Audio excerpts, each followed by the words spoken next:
यह सब तब शुरू हुआ जब 22 साल की अनीता को एक प्रतिष्ठित यूनिवर्सिटी में लाइब्रेरियन की नौकरी मिल गई। उसकी शिफ्ट आधी रात को समाप्त हो जाती थी और हर रात अपना काम खत्म करने के बाद वह घर के लिए आखिरी बस पकड़ने के लिए अपनी साइकिल पर सवार होकर पास के बस स्टॉप पर जाती थी। एक रात लाइब्रेरी को बंद करने के बाद अनीता हमेशा की तरह अपनी साइकिल पर सवार होकर बस स्टॉप तक गई। जैसे ही उसने अपनी साइकिल खड़ी की और बस का इंतजार करने लगी, उसने डिजिटल डिस्प्ले बोर्ड पर कुछ असामान्य देखा। हर रात के विपरीत बोर्ड टिमटिमा रहा था और बसों के आने का समय नहीं दिख रहा था। तभी बस स्टॉप पर बिजली चली गई, जिससे पूरा इलाका अंधेरे में डूब गया। कुछ ही देर बाद बस आ गई, लेकिन उसमें कुछ ही यात्री सवार थे। अनीता ने अपना हेडफोन लगाया, वॉल्यूम बढ़ाया और अपनी सीट पर वापस बैठ गई। तेज संगीत के बावजूद दिन भर की थकान जल्द ही हावी हो गई और उसे झपकी आ गई। कुछ मिनट बाद उसका फोन बजा, जिससे उसकी नींद खुल गई। उसके पिता का नाम स्क्रीन पर चमक उठा। अनीता, क्या तुमने बस पकड़ ली? उन्होंने चिंता से पूछा। हाँ पिताजी, चिंता मत करो, उसने चारों ओर देखते हुए उत्तर दिया। अनीता को कुछ अजीब सा नजर आया। बस में एकदम शांति थी और कोई आवाज भी नहीं आ रही थी। उसने यह बात अपने पिता को बताई, जिन्होंने सुझाव दिया कि वह किसी और पैसेंजर से पूछ ले। लेकिन जब अनीता ने इधर उधर देखा तो उसे एहसास हुआ कि बस में वह अकेली थी। पिताजी, बस पूरी तरह से खाली है, मैं यहाँ अकेली हूँ, उसने डर से कांपती आवाज में कहा। यह ठीक नहीं लगता अनीता, अगले स्टॉप पर उतर जाना, मैं आऊँगा और तुम्हें ले जाऊँगा, उसके पिता ने निर्देश दिया। बस आमतौर पर अगले स्टेशन पर 10 मिनट के अंदर रुक जाती थी, लेकिन इस बार 20 मिनट बीत चुके थे और बस नहीं रुकी थी। दहशत फैल गई क्योंकि अनीता को पता नहीं था कि वह कहाँ है। उसने ड्राइवर से बात करने का फैसला किया और ड्राइवर के केबिन का दरवाजा खटखटाने लगी, लेकिन कोई प्रतिक्रिया नहीं हुई। जब वह अपनी सीट पर लौटी तो डर ने उसे जकड़ लिया, यह उम्मीद करते हुए कि बस जल्द ही रुकेगी।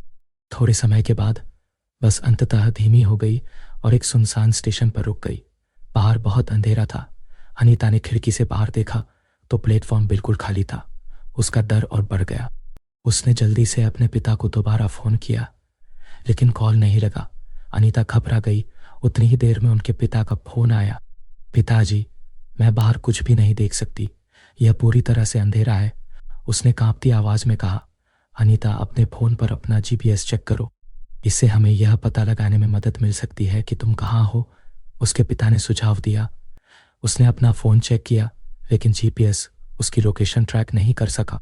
पिताजी, जीपीएस काम नहीं कर रहा है, यह इस जगह को ट्रैक नहीं कर सकता, मुझे क्या करना चाहिए, उसने पूछा। उसके चेहरे से आंसू बह रहे थे।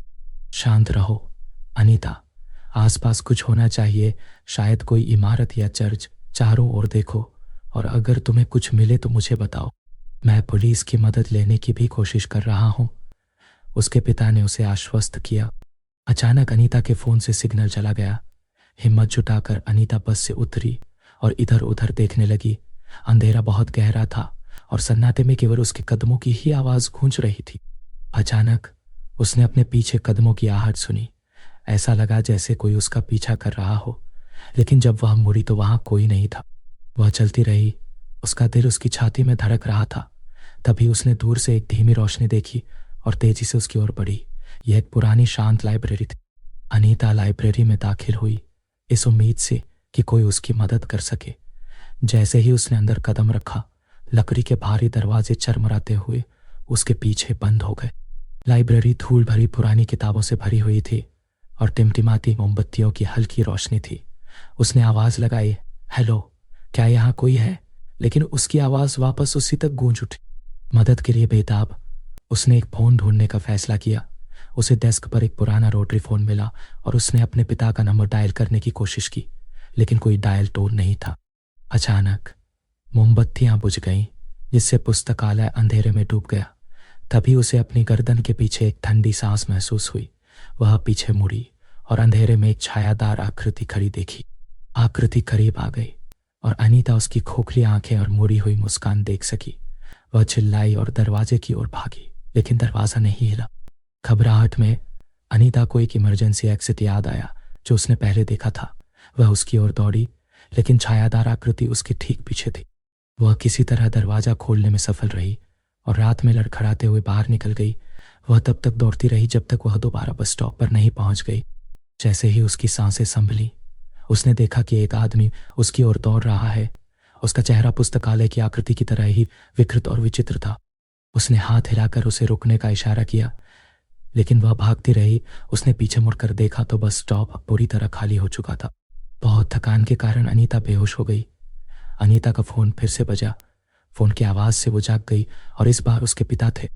अनीता, तुम कहाँ हो? मैं तुम्हें लेने के लिए यहाँ हूँ, उन्होंने कहा। पिताजी, मैं बस स्टॉप के पास हूँ, कृपया जल्दी मुझे लेने आइए, उसने घबराते हुए जवाब दिया। जल्द ही उसके पिता की कार रुकी और वह उसमें बैठ गई। जैसे ही वे चले गए, अनीता ने बस स्टॉप पर पीछे मुड़कर देखा। वह अभी भी उस छायादार आकृति को वहां खड़ी होकर उसे जाते हुए देख सकती थी। अगले दिन उसने अपनी नौकरी से इस्तीफा दे दिया और फिर कभी उस लाइब्रेरी में वापस नहीं गई। इस अनुभव ने उसे झकझोर कर रख दिया और वह इस एहसास से उबर नहीं पाई कि वह आकृति अभी भी उसे देख रही थी, उसके लौटने का इंतजार कर रही थी।